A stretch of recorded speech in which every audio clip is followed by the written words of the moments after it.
Having a good soil is essential to get the optimum health for your cactus or succulents. Generally, a good succulent soil is one that provides excellent drainage and retains just the right amount of moisture that the plant can absorb immediately. An ideal soil should be able to mimic the natural environment in which the plants are accustomed to. You can make your own soil mix using a blend of organic and inorganic materials if the resources are available to you. Alternatively, you can also buy premixed cactus and succulent soil that are commercially sold in the market.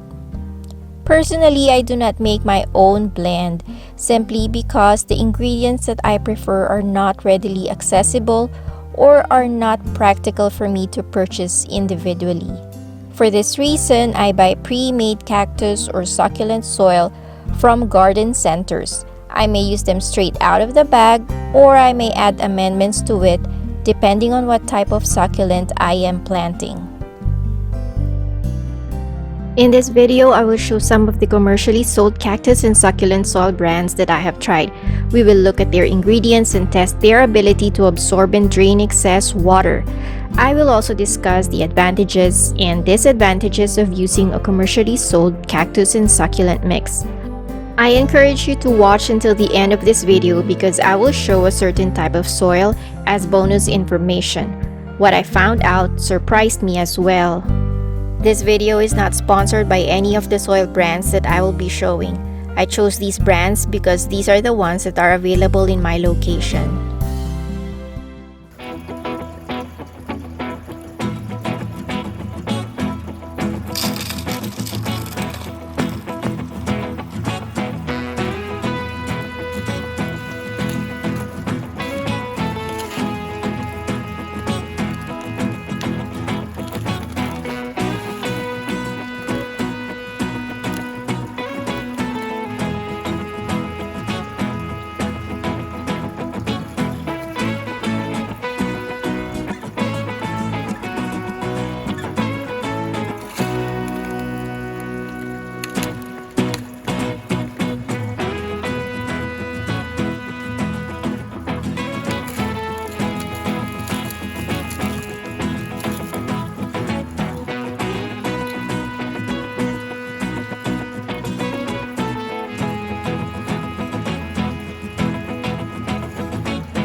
After looking at their composition, the next step now is to test their capacity to absorb and drain excess water.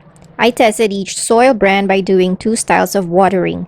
First is the overhead watering, and second is bottom watering. All of them drain very well, so for me, they all passed the drainage test. But what I found made the difference is how fast and how much water they can retain.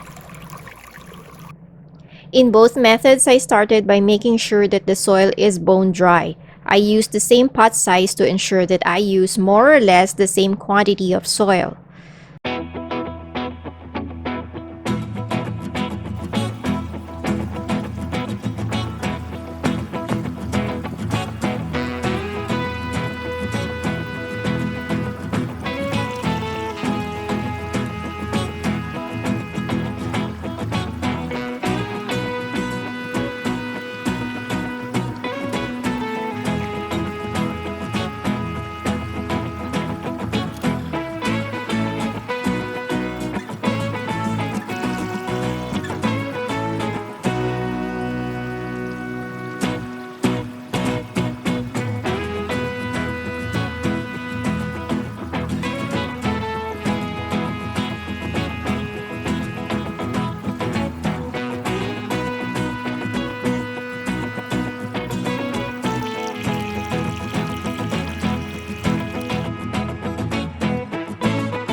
This table presents the brand of soil on the first column and then the amount of water retained expressed in percentage in the next column.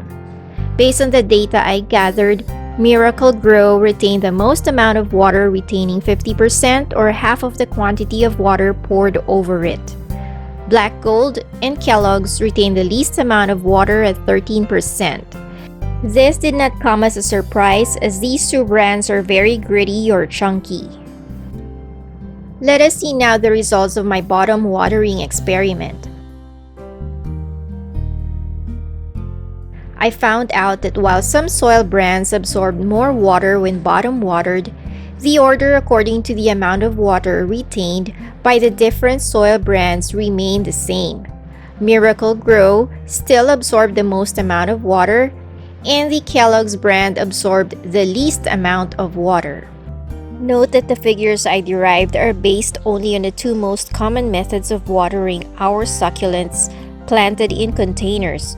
Their ability to absorb water may vary if exposed to conditions like constant rain, or if you follow a different method of watering your plants, such as spraying, or if they are on regular irrigation systems.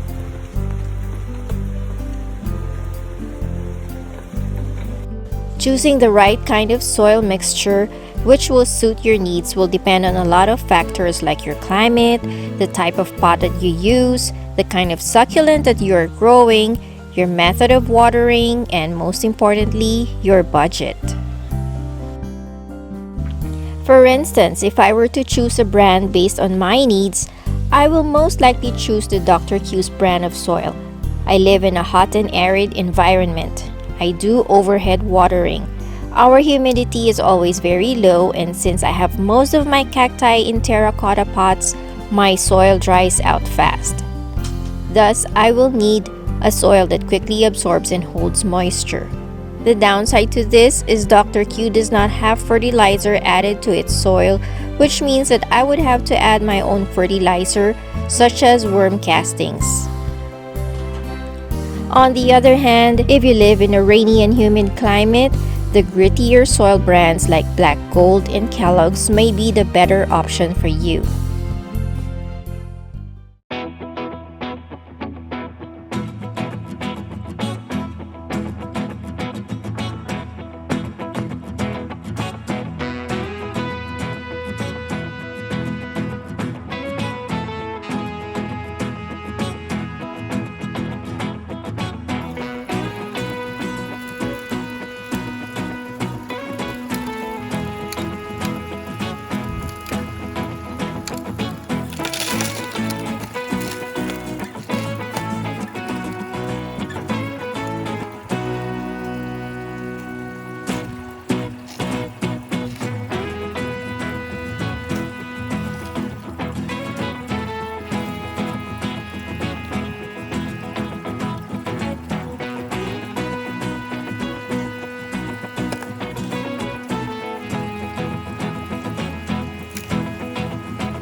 Using a commercially sold cactus soil has its advantages and disadvantages. First is convenience. If you are new to the hobby and don't know where to start, buying a bag of commercially sold cactus and succulent soil mix is the best way to go. They are ready to use on most types of succulents and cacti. Next is cost advantage.